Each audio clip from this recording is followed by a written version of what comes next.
Good morning, everybody.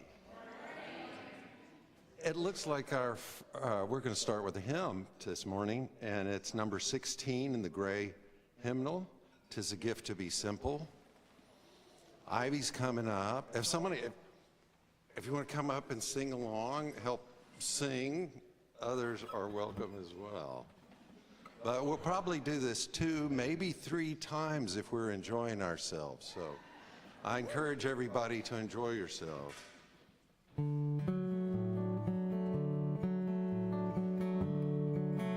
we go. 'Tis a gift to be simple, 'tis a gift to be free, 'tis a gift to come down where we ought to be. And when we find ourselves in the place just right, to be in the valley of love and delight, when true simplicity is gained, to bow and to bend we shan't be ashamed. To turn will be our delight, till by turning we come round right. 'Tis a gift to be simple, 'tis a gift to be free, 'tis a gift to come down where we ought to be. And when we find ourselves in the place just right, 'twill be in the valley of love and delight. When true simplicity is gained, to bow and to bend we shan't be ashamed. To turn will be our delight, till by turning we come round right. Oh, that sounded very nice. Thanks, everybody.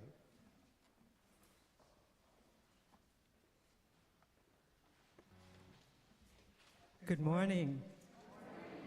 Don't you love this spring weather? I say we deserve it. Welcome to the Unitarian Universalist Church of the Brazos Valley. If you prefer acronyms, we're also UUCBV, or Brazos UU for short. I'm Carolyn Clark, and it's my privilege to be your worship assistant today. We, as we know, are a welcoming congregation, which means we celebrate and welcome all people across diversities of race, gender, sexual identities, age, ability, immigration status, and belief. We are also a congregation working for reproductive justice. So whoever you are, wherever you have come from, wherever you are on life's journey, you are welcome here.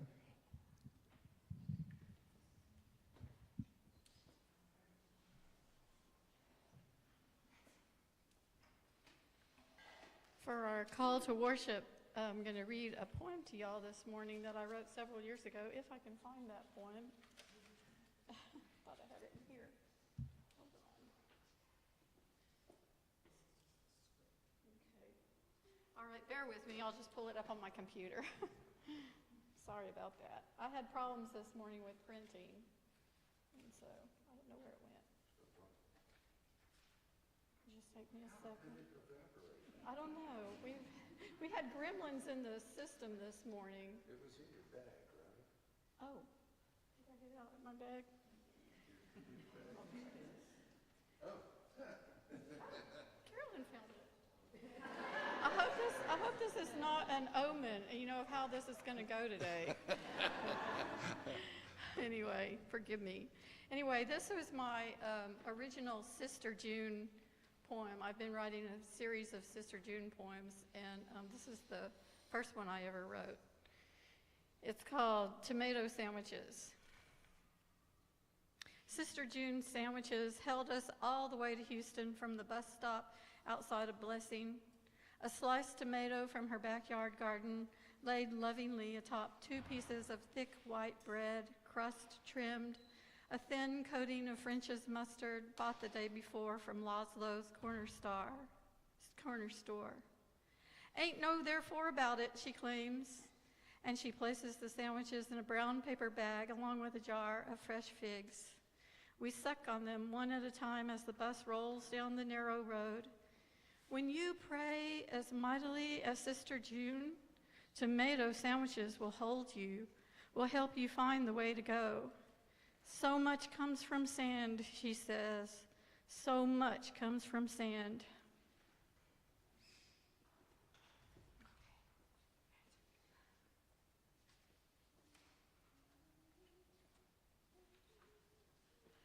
It's time to light our chalice, and our chief child, Allison Faber, is going to do that for us. Please say the chalice lighting words with me. We light the chalice, the symbol of our Unitarian Universalist faith, as a beacon of hope for all who seek justice, dignity, and compassion, and in celebration of the life of truth and meaning we share together. And our affirmation statement: love is the spirit of this church, and service is its gift. This is our great covenant, to dwell together in peace, to seek the truth in love, and to help one another. Okay, I get to do my favorite part, which is Kaya's favorite part, but I get to bang the bowl, which is great. As Unitarian Universalists, we believe there is a spark of the divine in every person and being. Please take a moment to greet your neighbors and the other beings around you. And I'll end with the chime.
Good morning.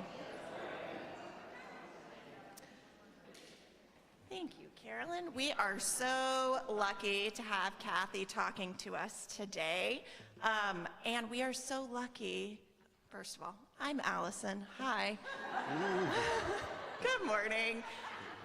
I was on vacation last week, so I apologize. I'm a little, we are so lucky to have Kathy Appelt here, and every week I get to tell a wonderful story to you all. And today I am very lucky to tell one of Kathy's stories. And it's called When Otis Courted Mama. And like I said, it's by Kathy. And it's illustrated by Jill McElmurray. Before Otis, Cardell had a mostly wonderful life.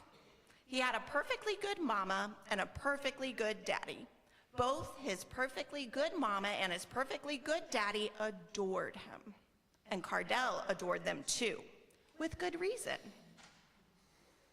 Cardell's perfectly good daddy made the most fantastic jalapeno flapjacks with just the right amount of saguaro syrup.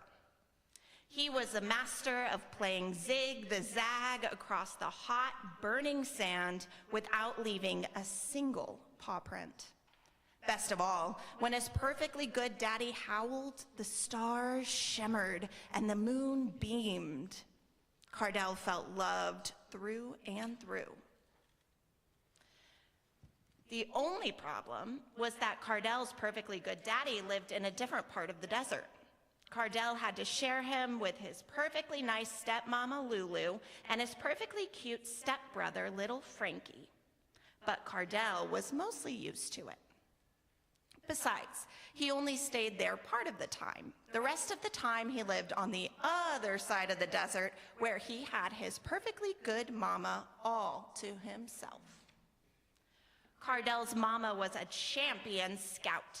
She knew how to hunt down pack rats and chuckwallas. Even the sneakiest rattlesnakes couldn't hide from her. Cardell's tummy was always full. She was also a master artist. She painted the most beautiful sunrises and sunsets. Everyone agreed her paintings were something to see. Best of all, when his perfectly good mama smiled, the moon, the stars, even the planets glowed. Cardell felt warm and safe. Yep, apart from a few sticker burrs and occasional sand fleas, Cardell's life was mostly wonderful. But all of that was before Otis, their new neighbor, showed up at their door. Otis came by their den just as the sun was setting, holding a handful of ocotillo flowers in one paw and a bag full of cactus candies in the other. Cardell felt a grrr from his throat, but Mama seemed delighted. Otis wasn't the first coyote to come courting Cardell's mama. First, there had been Cleburne, who was quite a dancer. He and Mama danced all over the mesa. But the more Cleburne danced, the more he slobbered. We can do without Cleburne, agreed Mama. Then there was Pierre, who played the accordion so sweetly that even the scorpion swooned. But talk about conceited.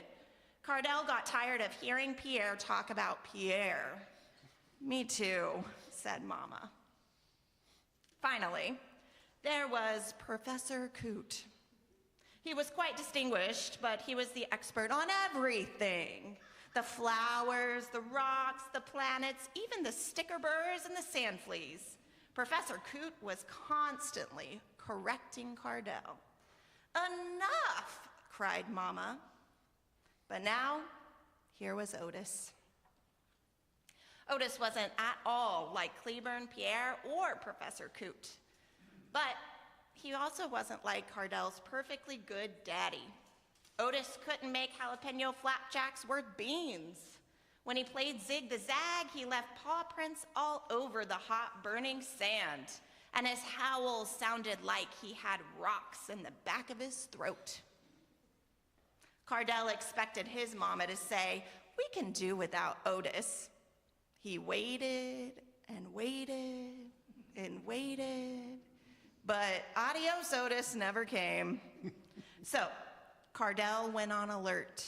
His fur bristled, his ears lay back, his grrr got louder. He put Otis on notice.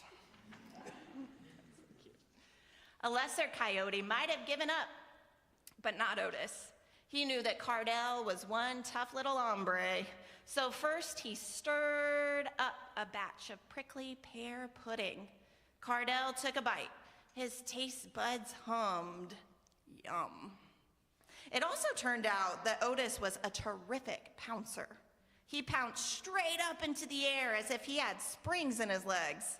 Then he came back down as fast as a shooting star. Cardell had to admit he was somewhat impressed. Nevertheless, Cardell kept expecting his mama to say, adios, Otis. But when those words went unspoken, Cardell's grrr stayed put. Then one evening, Otis told Cardell and Mama the funniest stories about horned toads and chaparrals and little coyotes with big grrrs. Cardell couldn't help it. He howled with laughter. Those stories settled on Cardell's fur like a warm blanket. Even the moon seemed to smile. Before Otis left that night, he grabbed Cardell's paw and shook it, coyote to coyote. Cardell's grrr got softer and softer until it disappeared altogether. A few moons later, Otis asked Mama to marry him. Cardell and Otis waited and waited and waited. The sun rose, the sun set, the stars shimmered in the desert sky. Finally, all of the planets lined up just right. Then, yes, Mama said at last. She smiled the biggest smile Cardell had ever seen. He looked at Otis, whose grin was just as wide. Then Mama and Otis both looked at Cardell, and he smiled right along with them. After Otis, Cardell still had a perfectly good daddy and a perfectly good mama, a perfectly nice stepmama, and a perfectly cute stepbrother. But now, Cardell also had someone else, Otis. And life, sticker burrs and sand fleas aside, it was mostly wonderful. The end.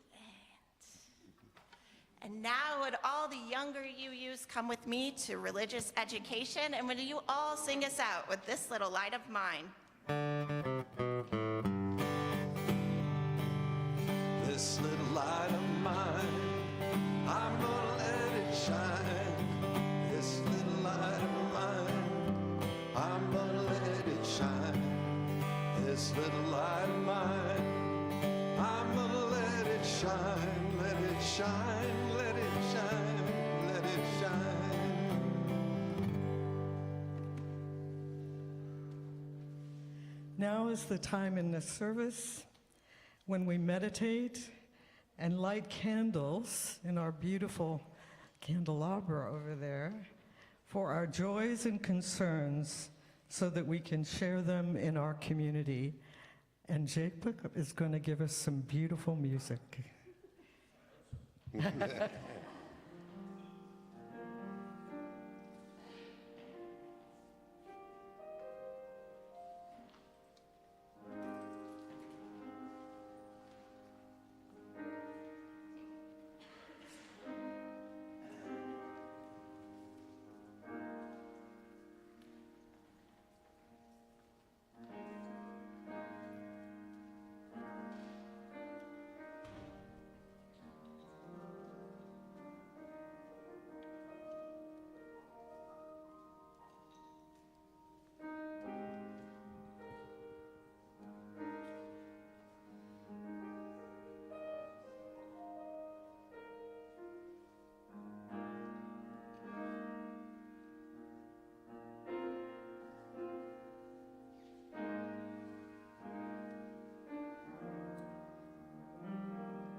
This is a song by Stephen Fromholtz, Texas writer.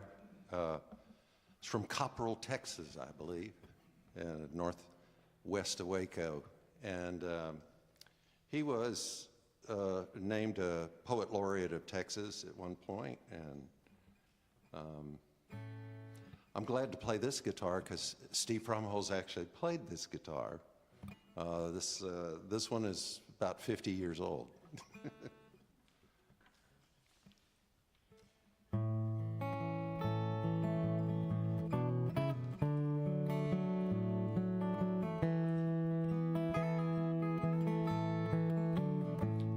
Blue lines on white linen is all that I write you, and I pray they will find you, and I hope they delight you too. Blue lines on white linen is all that I write you. How I wish I was with you tonight. Would you dance in the wedding if I was asking? Maybe call in a parson to help us with our Sunday morn. Would you dance in the wedding if I was asking? How I wish I were with you tonight.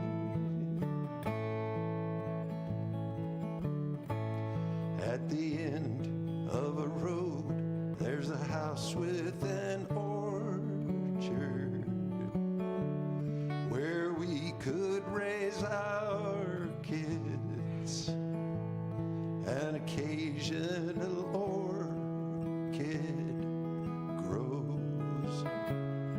At the end of the road, there's a house with an orchard. How I wish I were with you tonight. And blue lines on white linen is all that I write you, and I pray they will find you,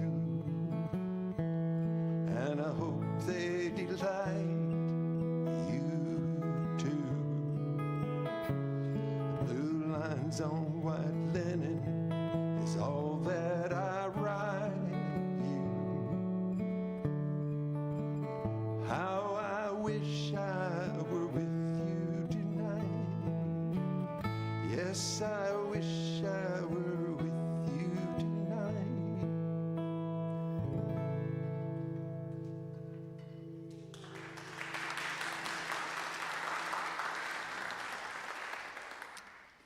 Ken and I just celebrated our 46th wedding anniversary, and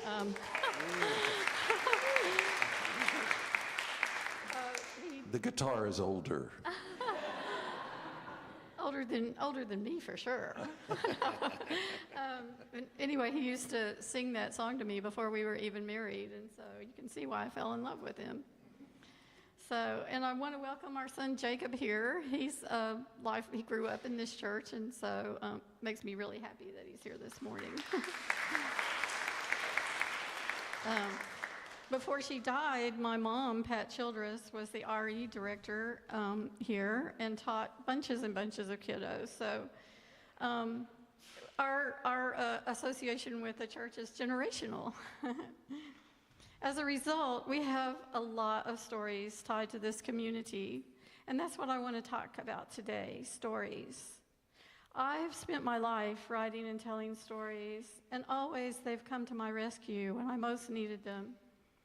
My father, a rascal, if there ever was one, left my mother and my two younger sisters and me when I was about 9. He headed to the tiny Persian Gulf country of Bahrain to work in the oil industry there. That was the first time he left us, but he would bounce back now and then But for most of his life, he was always leaving us in some form or another, whether in space or time or in a bottle of spirits, until he really did depart the planet on the last day of the 20th century. Each leaving was always tinged with sorrow, especially that last one. But my father's leaving made room for George, the man my mom later married, a lifelong bachelor who was suddenly a stepfather to 3 teenage girls. A few days after they were married, he called a family meeting. It was 4-1, girls were winning. Unless you count the 2 dogs, Clyde and Booker. They were on George's side. George asked us to put any issues we had on the table, a brave gesture in retrospect. I have absolutely no memory at all of what the girls' side spoke about, but I remember clear as day the way George leaned forward and said, "I have never before bought so much toilet paper." Hilarity ensued, and he talked about his quest for toilet paper. But that was George. He always had a way of brightening up the group, and he did it mainly through stories. Did he stretch them from time to time? Well, his favorite hobby was fishing, so he knew how to spin a tale, not only about fish and dogs, but just about life in general. Those stories felt good. They brought us into a circle where the world outside fell away. George knew about the 3 key elements of a story, and he used them well. What are they? Well, they all begin with the letter P. P as in Paul. I call them the world P's. World as in WHIRLED, world, all stirred together. And those 3 things, of course, you know the first one is people, as you readily guess. The next is places. And the third is, anyone want to guess? It's pets. Those 3 things are what mean the most to us.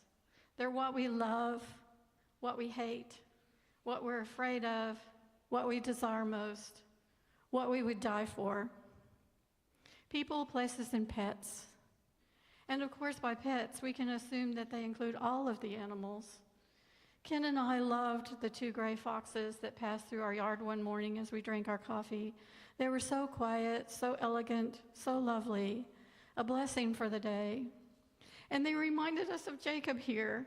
When he was a boy, he loved foxes. He drew them in his notebooks. He wrote stories about them. He adopted several stuffed foxes. I think they were superheroes to you. A few years ago, Ken and I attended a poetry workshop at the Omega Institute in New York. And one morning, as we walked from our cabin to the dining hall, a red fox stepped onto our path and paused just long enough to say hello, then faded into the woods. More recently, when we went to a gathering in the Texas Hill Country, and when we stepped outside our room, there again was a fox, just slipping by. Foxes, they mean something to me for sure. They would fall into that category of pets. Returning to George, my excellent but also flawed stepdad. As a member of the children's literature community, one of the stereotypical characters is the dreaded step-parent. And yet it occurred to me that there are millions of excellent step-parents out there, like George, who are doing their best by their stepchildren, but they rarely show up in our stories, those good ones. So not only do they have this huge responsibility to parent their non-biological children, they also have to push against the stereotypes. Unfair, say I, and so I wrote Otis Courted Mama in honor of George and all those other step-parents whose stories are saving kids every day and night. But why did I choose coyotes for this book? They're not as romantic or glamorous as wolves or even bears. They're not really cute like bunnies, not exotic like, say, chickens. Nope. Instead, coyotes are kind of scruffy, just like families are scruffy. They're also tenacious and scrappy and opportunistic. Perfect for what I wanted to say. I can't imagine Otis as a lizard or a peacock. He had to be a coyote, one who had a lot of stories to share with his Cordell.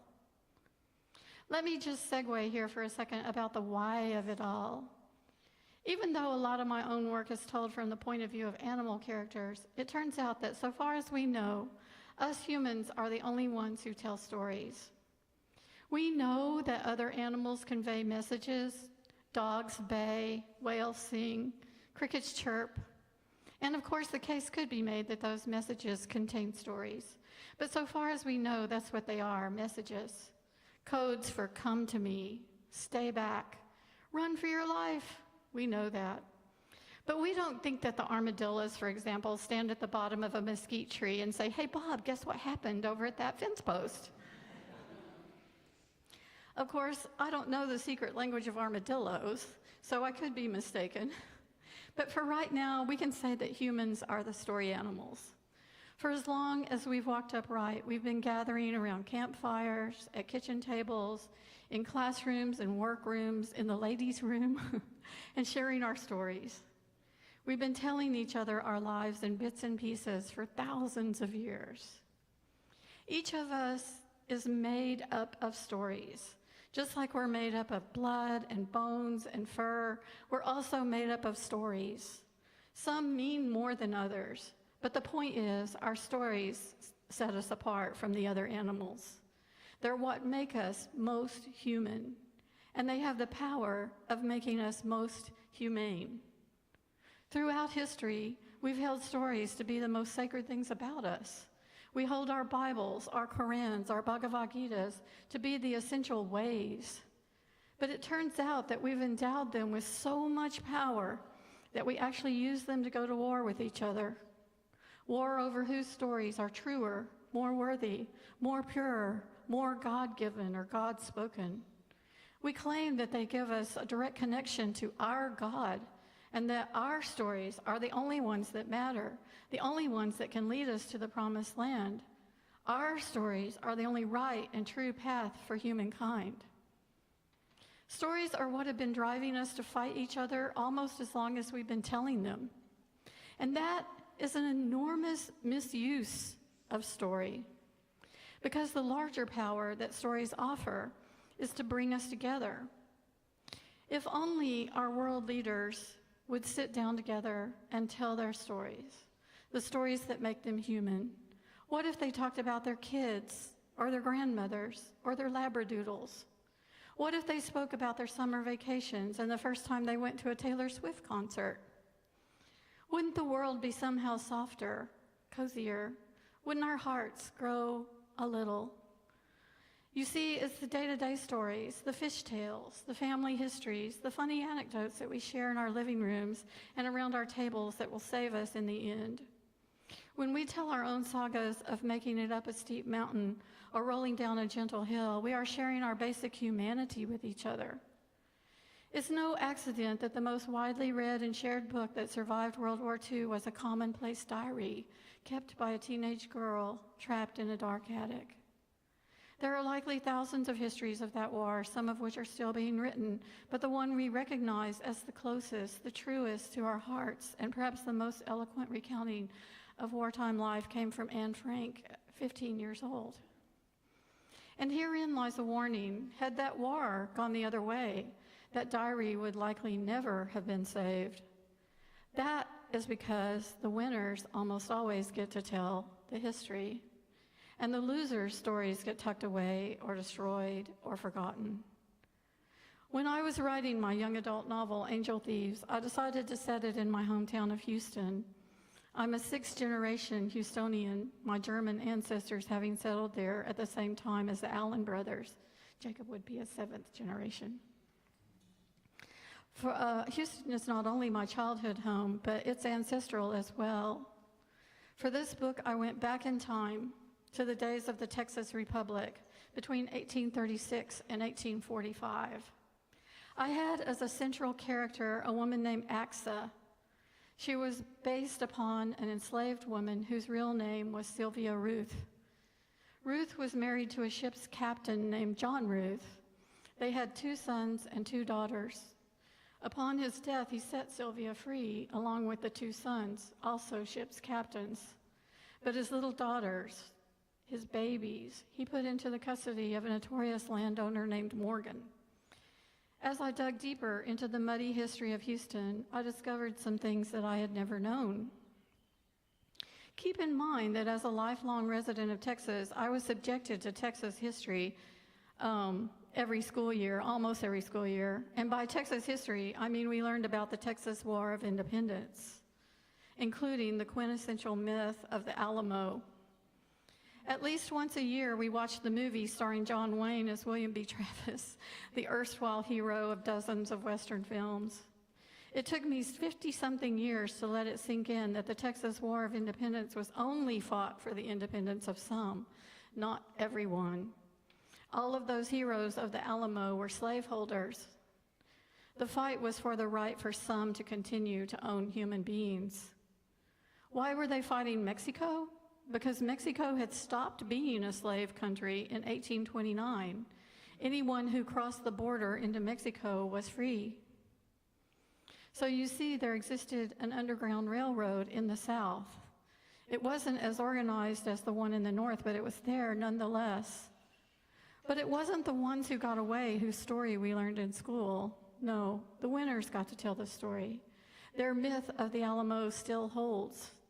A few years ago, a group of 3 men wrote a book called Forget the Alamo, which attempts to set the record straight. As part of the launching of that book, there was an event planned at the Bob Bullock Texas History Museum, but when Dan Patrick, our ridiculous lieutenant governor, got wind of it, he closed it down. How dare anyone rewrite history or defame the good names of folks like James Bowie, who likely would have died of syphilis had he not been killed at the Alamo. The cancellation didn't really hurt the book, but it nevertheless should send a chill down our backs at Patrick's undue attack on free speech. My character, Axa, despite being set free in her master's will, could not have been free and stay in Texas. Why? Because in the Texas Constitution, there lies an article that states clearly that if you were of African descent, you were by law enslaved. Sure, the old captain could write her freedom into his will as a gesture, but it would never be legal in the Republic of Texas. Someone like John Morgan could and would declare her as his own. Moreover, how could a mother be free if her daughters were enslaved? That was the question of Axa's story and why she had to flee with her children to Mexico. Watch closely. Do not diminish the power of story. Right now, we have an administration that is rewriting history before our very eyes. The insurrection of January 6, 2021 was just a peaceful field trip to visit the Capitol. The election of 2020 was stolen. The incursion of Russia into Ukraine was Vladimir Zelensky's fault. These are anathema to our very own witnessing. But people witnessed the Alamo too. People, just like you and me, with families and children, saw with their own eyes Kristallnacht and still believe that it was the fault of the Jewish shopkeepers and business people that instigated it. The victor's story superseded everything. So what do we do? How do we even start? First, we figure out how we're going to tell our stories. There are many ways to tell a story. The oral word is the most primary form. I mostly tell stories by writing them down, but you may prefer to sing your stories. You might choose to dance your stories or drum them. Art is a form of storytelling. Music, architecture, math may be your way of telling a story. Sports might be your story path. A game, after all, is a story. There's a winner, there's a loser, there's a struggle. Next, we honor them. How? Through sharing. I often tell kids that stories are meant to be shared. They're like kissing. It's better with two. And finally, one important aspect that we need to remember, and why I chose the 2 songs for today, "'Tis a Gift to Be Simple" and Stephen Fromholz's lovely Blue Lines on White Linen, is because they both call for the same thing. Anyone want to guess? Delight. Yes, delight. The line in the chorus of the latter goes, "Blue lines on white linen is all that I write you, and I pray they delight you too." Delight, joy, wonder. In any story, there has to be light. or else what we have is simply melodrama. We are drawn to light. Give joy a chance was my overriding theme while writing my book, Once Upon a Camel. I wrote it during the dark period of the pandemic when joy was hard to find, but so important too. When I was a small girl, my grandfather told me that there were wild camels in West Texas, and I believed him. After all, so far as I knew, he had never told me a lie. So for years, I just knew that there were wild camels out there in the desert of West Texas, but I had no idea why. The thing is, my granddad was something of an amateur historian, and he was fascinated by the American Civil War, the one we can't seem to get past. And he read about it all the time. He had a small library of books about it that he read and reread. It turns out that the old turncoat, Jefferson Davis, who was the Secretary of War in the late 1850s, encouraged an experiment using camels imported from the Middle East to traverse the rough land between San Antonio and San Diego. It seems that horses and mules need lots of water, of which there is little along that route. But camels, they were happy with a little cactus here and there. So the experiment was wildly successful. But after the war, no one really wanted anything to do with Jefferson Davis. And since he was a primary advocate for the camels, it seemed like those noble beasts had too many of his fingerprints on their fur. So the army sold them off, some to circuses or roadside attractions, some went to miners. Others, like the ones my grandfather spoke about, were simply cut loose to fend for themselves in the desert. I figured that a camel like that would have a lot of stories to tell. So I made her like me, an old storyteller with creaky knees, and an audience of little ones to regale in order to keep them safe. I named her Zada after the world's most famous storyteller, Scheherazade, the woman who saved herself and her sister by telling a different story every day for 1,001 days. Stories about magic lanterns and pirates, stories of enchantment and danger, and also delight. As my career winds down, that's what I'm looking for more and more, delight. And you may be surprised to hear, old UU that I am, that I'm starting with God. Why God? The God of the Sistine Chapel, menacing old white dude, doesn't evoke delight in me. Maybe awe, but not delight. And what about those sacred stories? Well, why can't we write our own sacred texts? I mean, is there a rule against it? So actually, I haven't been completely honest with you when it comes to those P's. Yes, the three biggies are people, places, and pets. But there's an equally big one that is just as important, and that is power. After all, every story at its most basic is a struggle for power in one form or another. For me, now in my golden years, I've decided that I have the power, and so do you as a human, just like Mark, Matthew, Luke, and John, to invoke God.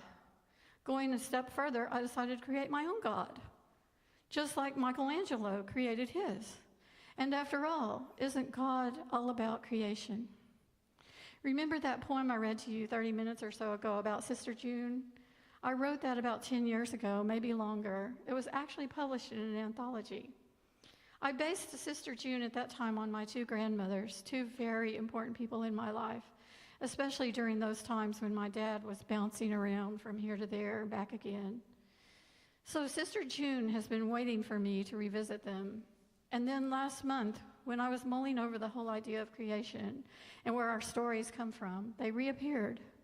Now, I have given her the she and her pronouns for now, but they're fluid, and I'm not sure where that's going to settle yet. So I might, who knows, make up my own pronoun. But some of you know that I was born in the front seat of my father's car as he drove me and my mother and my grandmother to the base hospital at Fort Bragg in North Carolina. I decided not to wait till we got there and popped out about the same time as the MPs started chasing us, which I'm told made my grandmother a little woozy. So I'm ending this rambling talk with this poem about God and birth and law enforcement. It's called Ford Fairlane. Sister June is God. Or maybe not God. Either way, it was her that whispered to me, "Breathe," as I pushed myself out of my mother's belly, gasped. Sister June didn't leave me there on the front seat of my father's 1953 Ford Fairlane, even though no one could see her but me, Godchild. She was hiding behind the wailing sirens of the cops chasing my dad while he sped along the highway. Normally, Sister June might tell us, "Slow down, you bat out of hell." She likes to conjure up hell sometimes, even though she spells it with hockey sticks. H-E, hockey stick, hockey stick. But not that night. I think she might have been enchanted by the flashing red and blue lights that filled the front seat, bounced off the rearview mirror and into my father's blue eyes. I can never figure out the color of Sister June's eyes. They change like the mood ring I bought on Christmas Eve, 1966, from Spencer's Gifts in the mall, my hair tied up in a bandana, just like Janice and all the others who drive Porsches, unless you were born in a 1953 Ford Fairlane. Cops on your tail. So, amen, my kindred souls. Go out into this weary world and put some blue lines on white linen. Share your stories, no matter how small or large. Give them wings like angels. Give them mouths for singing. Stretch them out and iron them, and then soak them in broth and chase them with a shot of something dark. I'm counting on you. Yes, I am.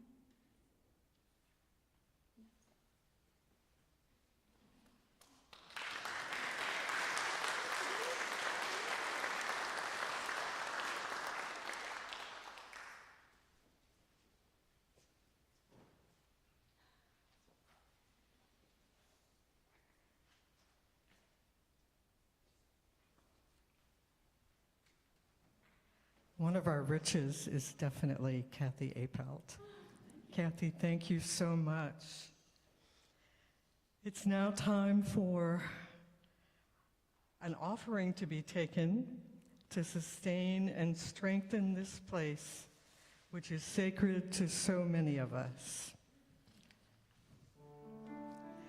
A community of memory and of hope, for we are now the keepers of the dream. This church shares the proceeds of the offering plate donation every week to help support important nonprofit organizations with which we work.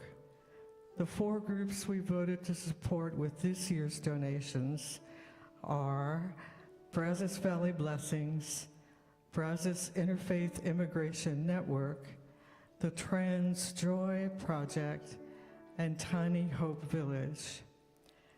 We will vote on this every May at our congregational meeting. Please be as generous as you can.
We give thanks for these gifts we have given, for those we receive, and most especially, we give thanks for each other. May your generosity return to you tenfold.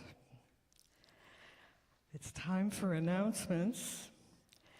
And Meg made a big deal last Sunday about the number of announcements, and there still are 8. So we seem to be doing a lot these days, and we are. The first, the official church Discord is live, an alternative to using Meta platforms. Join today for information and announcements. Ask Evan or Diamantina. I know Evan's here. I didn't see Diamantina, but okay. Ask Evan, the wizard in the back. He's promised to help me get registered on this thing, and I'm sure he'll help all of you. The QR code to sign up is on the UUCBV bulletin board in the Fred. You have to look for it, but it is there. Love and Joy rehearsals are now every Monday and Thursday, 6 to 7. For those of you who may not know, Love and Joy is our jazzy chorus or choir. I encourage you to consider joining up with us. It's a lot of fun. The next rehearsal is Monday at 6 p.m., and the latest music is up at kayahartward.com. Just click on the Love and Joy page. Number 3, the big event is coming March 22nd from 10 to 2 a.m., and it's coming here, which is really good news because we're going to put them to work. They're going to help weed, move mulch, spread compost, and plant our gardens. But we also need volunteers to help direct work and to help with the volunteers. Those of you who have had big events at your home, you know you can't just lie in your recliner while they're working. You got to be out there helping direct things. So please come over. Contact the garden gurus for information. Would all the garden gurus raise their hands? Liz? Ivy, thank you. I have brain spasms. B? Nope. Your hands were close to up, so. A wheelbarrow it is. Contact them for more information. Also needed the wheelbarrow, gloves, shovels, rakes, and the big etc. Number 4, and Liz and I are so delighted to be able to have this.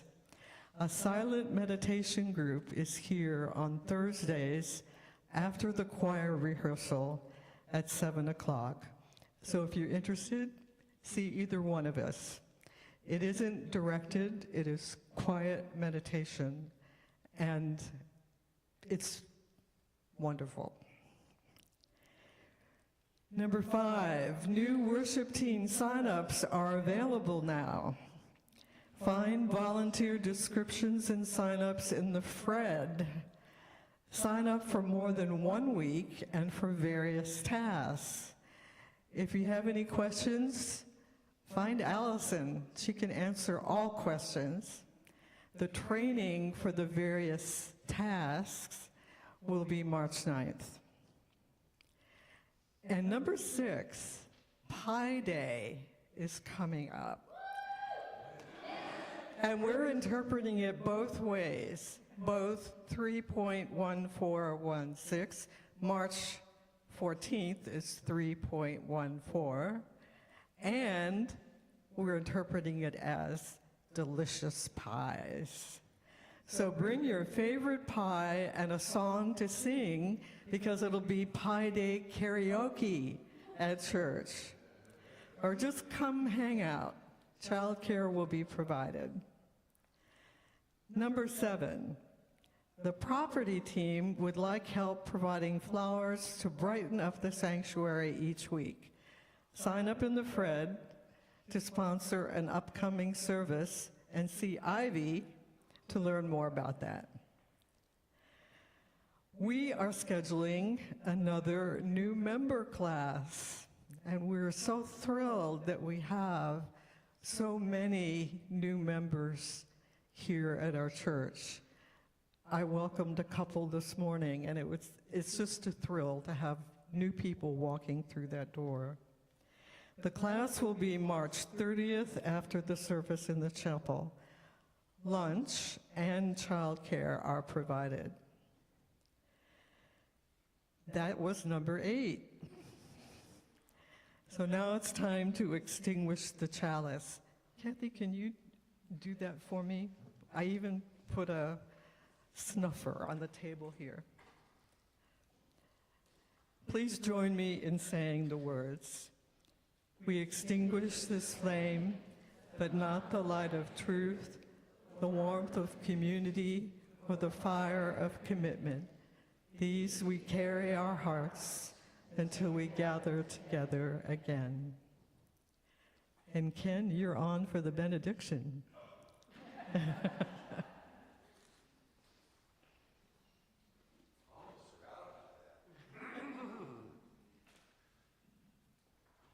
Remember the way of the wind and breathe and blow. Remember the way of the fire, sparkle and glitter and glow. Remember the way of the water, ebb and flow. Remember the way of the earth and grow.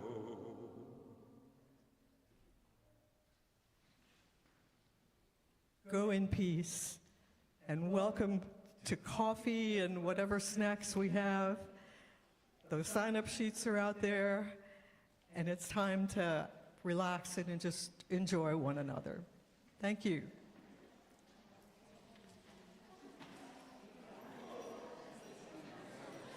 I forgot I was supposed to do the benediction.